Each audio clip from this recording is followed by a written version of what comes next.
Age 736, Planet Vegeta. The Saiyan warrior Bardock has returned home at the behest of the evil Emperor Frieza, but due to his shrewd nature, he can tell that foul play is afoot. With the help of his mate Guinea, he has stolen a pod and prepares to send his youngest son, Kakarot, off-world to ensure that if the worst is to come, the child at least will be spared. But where to hide the boy? At first he thinks of a backwater world known as Earth, trusting that its relative insignificance will keep it, and by extension Kakarot, off of Frieza's radar. But before he can punch in the coordinates, another destination comes to mind. A place he knows Frieza will never think to look, having already conquered it. Planet Cereal. Yes, Cereal is a perfect hiding place. Populated by the peaceful Shigarians, it is unlikely Kakarot will run into trouble, and with his ally, or perhaps friend would be more appropriate, Monaito there, he can rest easy knowing that his son will be in good hands. Focusing a small beam of ki into his fingertip, Bardock burns a hasty message from Monaito into the interior of the pod, then seals the orb up, with Kakarot inside, readying him for the long journey ahead. The escape plan goes off without a hitch, and mercifully so, as the very next day Bardock's intuition proves to be correct, with himself, Guinea, and the rest of the Saiyan race perishing in a flash of light. Out in the inky blackness of space, Kakarot's voyage comes to an abrupt end when his pod crashes just outside Monaito's modest home. It is late at night, but such a landing is not easily missed, and so the two inhabitants of the house come wandering out to see what the source of the commotion is. The smaller of the pair, a boy named Granolah, the sole survivor of the native Cerealian race, is the first to approach the pod. His expression is one of wonderment, having never seen anything like this. That is until he peers through the rose-tinted hatch of the pod and sees a Saiyan child within. Jubilation turns to horror like the flick of a switch, before this too curdles into purest hatred. The Cerealian boy then clambers onto the pod and begins hammering down on it with his tiny fists, screeching for the Saiyan monster to go away. By now the elderly Monaito has made his way over to take a look of his own. It does not take him long to recognize the familial relation this child has with Bardock, and so in a paternal voice, asks Granolah to hop off so he can inspect the pod's interior. Breathlessly, Granolah urges him not to do so, saying the Saiyan will get him too, but with an affectionate chuckle, Monaito tells Granolah that this Saiyan is only a baby. It could hardly get itself a drink of water, let alone a fully grown adult like him. Grumbling something that sounds like, "Don't blame me when the monster gets you," Granolah climbs off the Saiyan pod, allowing Monaito to open it at last. At once his eyes go to Bardock's message and all becomes clear. With a kindly coo, the old Namekian then leans in and picks up the baby Kakarot, welcoming him to Planet Cereal, and sighing that he must be hungry after such a long flight. Then, to the shock and horror of Granolah, Monaito brings the boy back inside, while behind him the Cerealian vehemently protests. For the next few weeks, Monaito watches and waits to see if Bardock will come and collect his son, taking the best care he can of the boy in the meantime. However, as weeks become months, Monaito is forced to accept that once again, he has become the guardian of the last bastion of an extinct race. Unfortunately, Granolah is far less accepting of this new addition to their little family, ignoring Kakarot where he can and treating him like dirt where he cannot. This saddens Monaito, who had hoped Granolah might have some empathy for the other child, but it seems that it's not to be. Nonetheless, little Kakarot has nothing but affection for his big brother Granolah, following him everywhere and fawning over everything he does like it's the coolest thing in the world. This is doubly true when the older boy attempts to train, using his native Cerealian abilities to become a skilled marksman at a young age. Despite Granolah rebuffing Kakarot's request to train him, just as he does with anything the Saiyan requests of him, Kakarot is still able to pick up a few tricks just from watching. And so one sunny afternoon, Kakarot seeks out Granolah to show him something. He then manifests a small ki blast on his fingertip and fires it just like he's seen Granolah do countless times. The younger boy then beams at his surrogate brother, expecting that this will finally earn him some praise, since he's able to do what Granolah does, so maybe now they can train together. However, Granolah's response is the furthest thing from praise, as he slaps Kakarot. Hard. Tears well in Kakarot's eyes as he asks what he did wrong, but Granolah has no pity for him, saying that a Saiyan killed his mother using a ki blast like that. That Saiyan was Kakarot's father, who had come to destroy this planet, and is the reason he's the last Cerealian. Kakarot mumbles that he's sorry, but Granolah isn't done, snarling that he wishes Kakarot's father had died instead of his mother. Then he'd still have a real family, and Kakarot would never have been born. He then venomously finishes that Kakarot is a monster just like his father, and he hates him, and will always hate him. This is too much for the Saiyan child, as he begins to sob in earnest, then runs off into the nearby woods, leaving Granolah all alone. However, despite being finally able to vent all these feelings, the Cerealian doesn't feel better. If anything, he feels worse, as now he can't get the look on Kakarot's face out of his mind. Nonetheless, he returns home, where Monaito is waiting for him, not even able to find an appetite for the dinner the old Namekian has prepared for him. Several hours pass, well beyond normal dinner time, yet still Kakarot does not come back, an anomaly if ever there was one, since Kakarot has never missed a meal in his life. This clearly troubles Monaito, who begins to pace, worry etched on his weathered face. Guilt overflowing at last, Granolah confesses what he did and awaits Monaito's rebuke. However, instead of scolding him, the old Namekian sighs that he had a feeling something like this was going to happen one of these days, but he had hoped that Granolah might have found it in his heart to not attribute the sins of the father to the son. He then asks if Granolah knows why Kakarot was sent to this planet, to which Granolah replies with a shake of his head. Monaito sighs that Kakarot's race was exterminated by the same man who orchestrated the attack on planet Cereal all those years ago.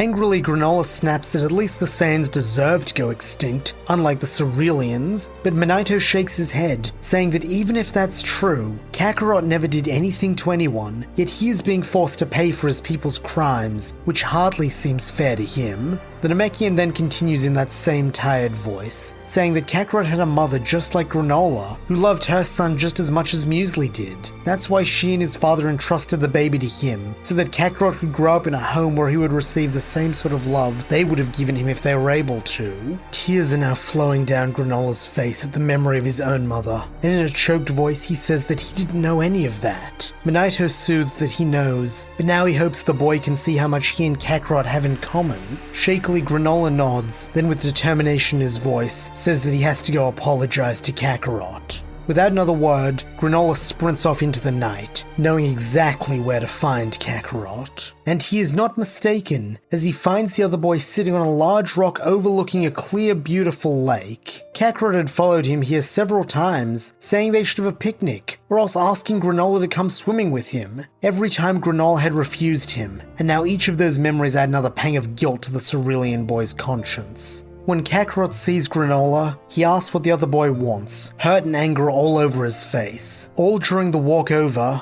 Granolah had been crafting words to say when he saw Kakarot, ways to make him forgive him or justify his own behavior, but here in the moment, all of them seem inadequate. At a sudden loss for words, Granolah simply lets his heart do the talking, and in a small voice, he says that he's sorry. Turning around, Kakarot asks if he means it, and Granolah nods, saying that he's sorry for the way he's always treated Kakarot, and promising that if his little brother forgives him, he'll make it up to him. This is the first time Granolah has ever called Kakarot his brother, despite Kakarot frequently referring to Granolah as such, and this is enough to convince the younger boy of the other's sincerity. Climbing down from his rock, Kakarot walks over to Granolah, and in a small voice says that he forgives him, wrapping his tiny arms around his brother's waist. Without hesitation, Granolah puts one arm around Kakarot's shoulders, while with the other he pats his spiky head in a comforting gesture. From here, the entire dynamic of Granolah and Kakarot's relationship shifts, with the pair becoming as close as they were once distant. The duo become playmates, training partners, and brothers in every sense of the word. They are utterly inseparable, and as their adoptive father, Monaito glows with pride as the young men they have become. When they reach an age where Monaito thinks they can handle it, the old Namekian shares the contents of Bardock's scouter with them,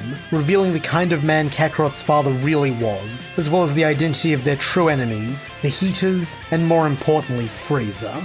Granolah immediately swears vengeance, and due to possessing his Saiyan nature, Kakarot is quite happy to join in on this vendetta, vowing to use the wish for him to thrive to avenge the Cerulean and Saiyan races. Now that they have a goal, Kakarot and Granolah's training only gets more intense, with Granolah specializing as a sharpshooter, while Kakarot starts to develop his own fighting style, focusing mostly on close combat melee, while also utilizing tricky techniques that force enemies to expose weak points that Granolah can target. However, training alone is not enough, and the brothers know that if they're to kill their enemies, they need to hone their skills in real combat. And so when Kakarot is 17 and Granolah is 22, the pair leave their homeworld to take up a career as mercenaries. At first, they can only pick up odd jobs here and there, but before long they gain a reputation as a capable duo who know how to get a job done with minimal complications. This catches the eyes of the Hida clan, who are always in need of bounty hunters, and so just as the brothers had hoped, they were eventually invited to the Hida's asteroid compound for a meeting. On the way, Granolah reminds his little brother they can't simply kill the group as soon as they arrive, since they don't yet know the full scope of their powers, and even if they did, it would be smarter to use them as a conduit to Frieza. That way they can destroy all their targets at once. A little irritably, Kakarot says that he knows, and that Granolah's gonna have to stop babying him one of these days. Laughing a little, Granolah says he'll try, but it's hard not to see him as that kid who used to follow him around like a baby bird all the time. Kakarot laughs as well, and so the brothers land their craft in amiable silence. The Hida compound is the definition of opulence from the moment the bounty hunters walk through the door. Sky gold mosaics line every wall, and the entire floor is made of blood-red carpet. A female alien who introduces herself as Maki leads them to a large dining hall, where the Hida leader Alek is waiting for them at the head of a table laden with decadent food and drink. In an unctuous voice, Alek tells the brothers to enjoy themselves, since they have much to discuss, but in his experience, business is always more pleasurable on a full belly. Kakarot is happy to comply, having subsisted for most of his life on very basic Shugarian food, while Granolah, not being as trusting, eats and drinks nothing, despite giving the impression of having eaten and drunk his fill. When they are done, Alek invites them into his study, offering them each a Zuni and brandy, but Granolah declines for both himself and his brother. He then rather stiffly suggests they should get on with whatever Alek summoned them here for. With a smile that does not reach his eyes, Alek commends Granolah for keeping his eye on the prize, and says that yes, in fact, he did summon them here for a reason. He has a certain problem named Amond, who he wants sorted out, and from what he's heard, Granolah and Kakarot are the kind of guys who deal with these sort of problems. Sternly, Kakarot tells the information broker that they're not hitmen, but Alek just chuckles that gracious no, he's not looking for assassins. What he wants is for Amond, who is currently high on the Galactic Patrol's most wanted list, to be escorted safely back here so that Alek can ensure that he won't spill certain, shall we say, trade secrets. Still all business, Granolah asks what the bounty is, and Alek tells him it's 15,000 alive, 5,000 dead. But they both know this isn't about the money. This is about seeing if they can establish a working relationship. He then adds that he certainly hopes they can, since otherwise the next bounty he sets might be on them. This is promptly followed by a declaration of kidding, as he throws his arms up in a gesture of surrender. Though once more, no light of humor, warmth, or kindness touches those soulless black eyes. Back in their ship, Kakarot growls that he doesn't like that Alek guy as he readies for liftoff. Granolah nods, though he is somewhat preoccupied having his AI patch, Oatmeal, do a search of galactic databases for any info on this Amond guy. What he finds makes the Cerulean grimace, and in a troubled voice he says that if Amond is the type of man Alek associates with, then they can't afford to let their guard down around the Hidas for even a second. Thanks to Oatmeal accessing Galactic Patrol records, the brothers are able to ascertain that their target is likely somewhere in the Chila sector, and based on his psychometric profile, they also discover that when under stress, Amond tends to drink. Putting these clues together, Granolah suggests they start their search in the largest bar in the quadrant, a plan which Kakarot is all too happy to follow, setting course for Planet Mecca. A mecha quickly proves to be a desert-covered hellhole with sparse urban centers, but at least there is ample room for Kakarot to land the ship. The brothers then set off for the nearest sign of civilization, flying at top speed and landing soon after outside a dirty-looking saloon. Granolah then asks his little brother if he's ready for this, saying Amon's going to be way stronger than the scum they've dealt with before, but Kakarot simply cracks his knuckles, saying he was born ready. The pair of bounty hunters then step through the saloon doors in unison, and a hush falls over the assembled patrons. It takes them no time at all to spot Amon, big guy, long braided hair, dressed in old Frieza Force armor, a deserter most likely.